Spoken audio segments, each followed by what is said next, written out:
Hello and welcome to 5 Minute Math. Today we are looking at the TEKS tool strip diagram. We are working with part-whole relationships with a problem related to TEKS 4.5a, and we will solve it in 5 minutes or less.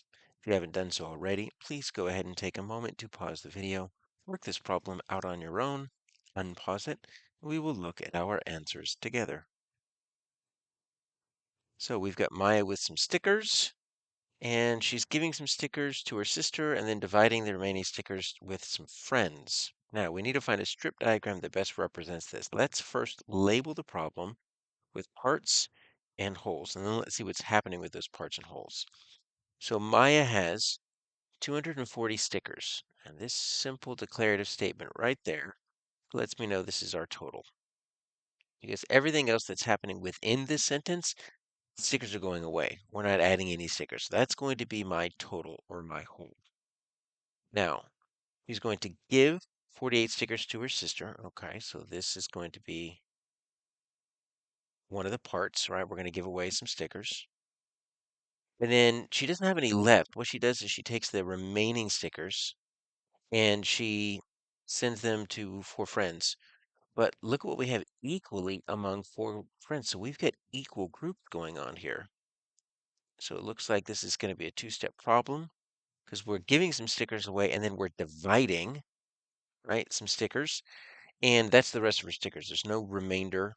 There's no leftovers. So we need to find a strip diagram that best represents this. Well, since we have a strip diagram to choose from, let's start by building an equation and then a strip diagram that matches that equation.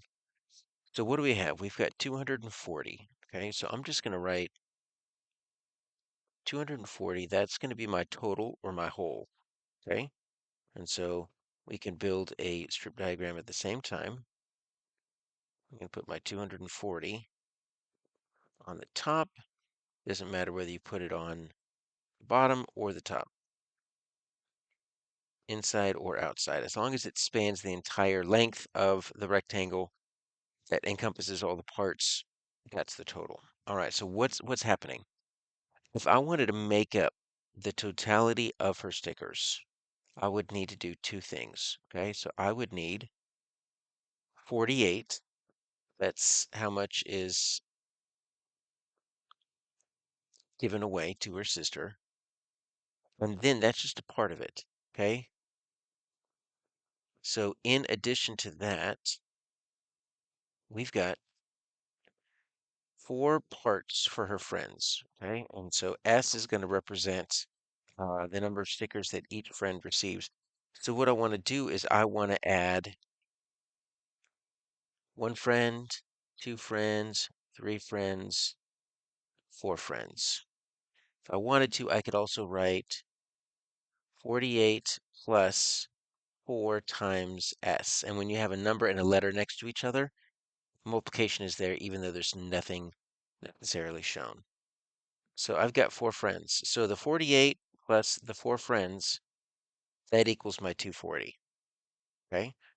And so I've got my two different equations that could work.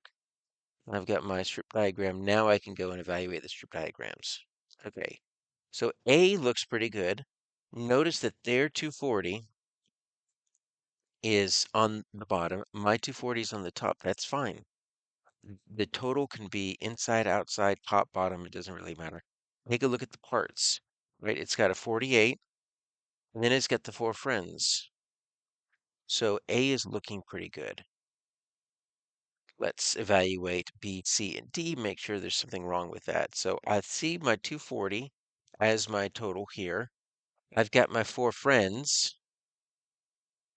You notice what we're missing. We're missing the 48 stickers. So B just assumes that you take the 240 and you divide it into four equal friends, but there's not the full 240. You have to take the 48 away first. And then this one is just wrong because look, it's got S as the total and S as a part. How's that going to work? 240 needs to be my total. I do have 240 down here, but we've got the 48. We're looking good. But look, one, two, only three friends. We need four friends. So it's close. Not going to quite do it. My answer is A.